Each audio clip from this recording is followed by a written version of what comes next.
Hi, welcome to the ACE-IT podcast.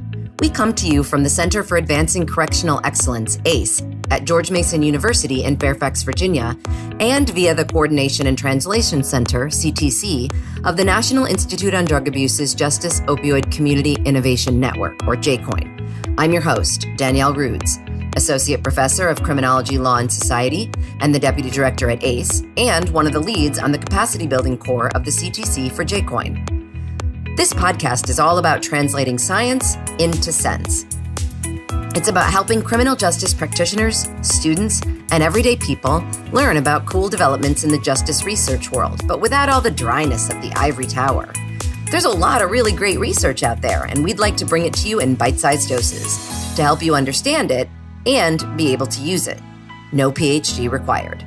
Each episode will break down scientific research into a 12 to 15-minute podcast. You can listen to it wherever you are and when it's convenient for you. We'll give you the science, but in a way that makes sense. We also finish with an explanation that translates the research into real words that explain why it's important and how and why you might want to use it.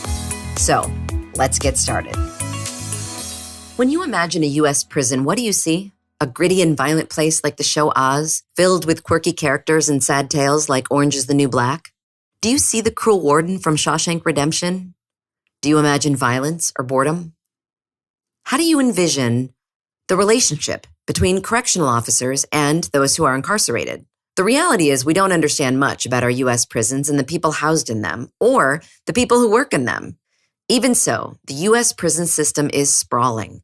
Like the roots of an invasive ivy, the system has grown and thrived, often taking over the barren landscape of lost industries. In 2019, over 1.5 million people were incarcerated in state and federal prisons. But as prisons grew, our understanding of them diminished. We have, at best, a few pixels in a picture that is hard to make out. But it hasn't always been this way. The time between the 1950s and the 1970s might be considered the golden age of prison research in the United States, when Gresham Sykes published Society of Captives and James Jacobs wrote Stateville. Prison officials welcomed researchers through the gates, and the rehabilitative ideal in prisons was strong. But then something changed. As more and more prisons sprang up all over the country, their doors seemingly closed to outsiders. Understanding our U.S. prison system is an imperative research agenda and one fraught with challenges. This podcast is for those interested in taking up those challenges, opening the prison doors, and turning the lights back on. Dr. Karamet Ryder of the University of California, Irvine wanted to study prisons to document how U.S. mass incarceration has produced extreme injustices. She wanted to understand exactly how these injustices are reproduced. She centered her research efforts on one of the most controversial prison environments, California state supermaximum prisons, also known as supermax prisons, also known as solitary confinement, also known as the hole. But there were just a few problems. For one, there was no publicly available information on supermax prisons or the people imprisoned within them, nor was the information in the state archives. And prison officials would not allow Ryder to conduct file reviews, let alone interviews. And if those weren't big enough obstacles, her own IRB, or Institutional Review Board that deals with protecting human subjects, was hesitant to approve any study on people imprisoned in solitary confinement. The barriers Ryder encountered are partly responsible for the pixelated image we have of our U.S. prison system. So how did it come to this? Ryder blames both big shifts in law, policies, and culture, and small changes in the way researchers began to think about their work. On the big side, the U.S. criminal justice system as a whole turned away from the rehabilitative ideal and focused increasingly on punishment. For prisons, warehousing people and internal security became the end goal, rather than a means to a goal. This inward turn was reinforced by several court cases and federal laws that sacrificed constitutionality for safety and security concerns and actively discouraged residents from challenging prison conditions in court. As prisons became more opaque, new challenges for researchers sprouted like mushrooms in the dark. Some of the challenges facing prison researchers are mundane, such as logistical access issues. Others are not so. As the pains of imprisonment grew, so too did the emotional burden of doing research in prison. Bearing witness to pains of modern imprisonment and the difficulties in developing and maintaining the personal relationships that prison research requires became too much for many researchers. But there are modern success stories which distill some valuable lessons for would-be prison researchers. Ryder, a successful prison researcher, says it's all about collaboration. Collaboration between scholars from different disciplines, between different scientific methods, and between researchers and others interested in prisons, including prison staff, residents, and anti-prison activists. A clear picture of our U.S. prison system requires historians, anthropologists, law scholars, and social scientists to work together. And because prisons are hard to access, scholars should use a variety of scientific methods to create various access points. These methods include historical, legal, interview, and statistical data in both collection and analysis. The scholars must establish ongoing relationships with correctional officials. But how does one do that? Ryder advises to look for the convergence of legal challenges, media attention, and security concerns. Pay close attention to the safety and security concerns of prison officials. This can be your entree for making contacts and starting conversations. Another sociologist in the criminology department at University of California, Irvine, Valerie Jeunesse, studied incarcerated transgender individuals within California state prisons by combining different study methods as well as collaborating with prison officials. Throughout her study, Jeunesse maintained access to 28 California state prisons. How did she do it? Jeunesse, like Ryder, took advantage of an opportunity that was brought upon by three converging events: a research project that identified transgender incarcerated individuals as particularly vulnerable to sexual assault, a high-profile court case brought against the California state prison system by an abused transgender resident, and the increasing visibility of transgender residents. Jeunesse was able to capitalize on this moment because she had an existing relationship with prison officials, and she was able to connect her research agenda with prison official concerns. She used a variety of research methods to access the prisons at various points, including quantitative data, interviews, and self-report data about the residents' day-to-day lived experiences.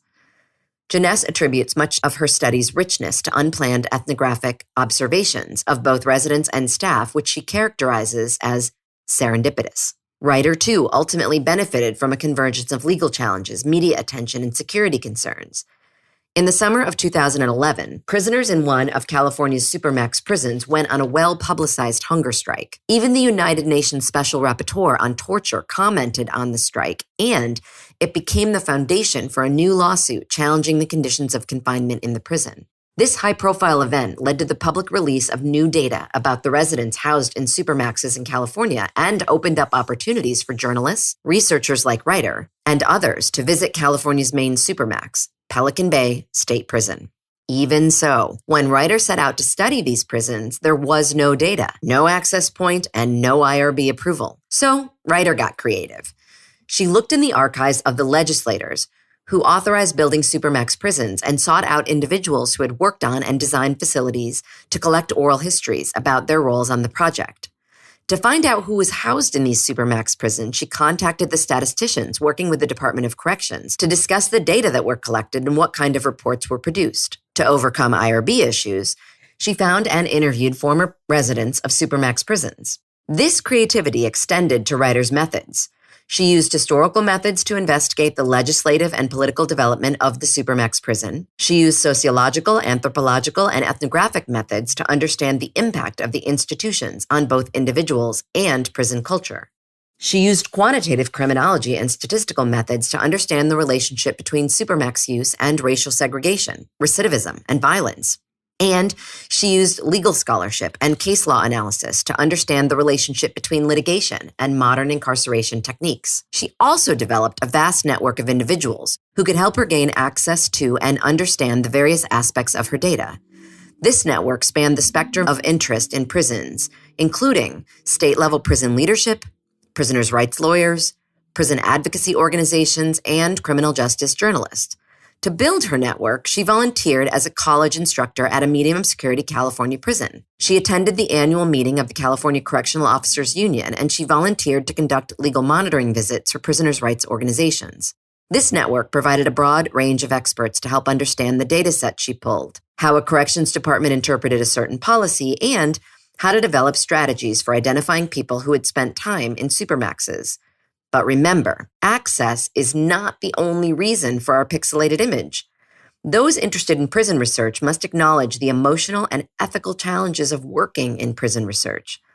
As a prison researcher, collaborating with such a diverse network of interest in a space so fraught with emotions, you must prepare for and deal with the sticky ethical issues that come with the work. Cultivating relationships with prison officials and those who work in prisons can jeopardize research subjectivity. And policy-oriented research, particularly in a divisive area like prisons, may produce unintended consequences. What happens, for example, when the prison reform advocates in your network want you to speak out to bring about reforms that could end a hunger strike, reforms that your prison official partners do not want? How do you decide on the right thing to do as a researcher? When faced with this circumstance, Ryder decided to stick with providing facts, such as objective descriptions of the institutions, and she refrained from making policy judgments about the conditions of confinement residents were protesting. Her seeming emotional distance from the subject of prison reform led to an uncomfortable conversation in which an advocate called into question her ethical motivations and the value of her research. Ryder did indeed consider how her association with advocates could impact her access to the prisons, but that wasn't the only consideration. Her work in the prison had impacted her understanding of security concerns in a way she did not understand previously. She was also concerned about taking a stand only to have it produce unintended consequences, such as new and differently harsh forms of punishment. Prison research has a set of unique challenges, but they are not insurmountable. The U.S. prison system is too big and too impactful to remain understudied. As more researchers look to add pixels to our image, they might keep in mind the lessons of Janess and Ryder. Collaboration is key, and don't shy away from sticky issues. Explore them. Keep on exploring them.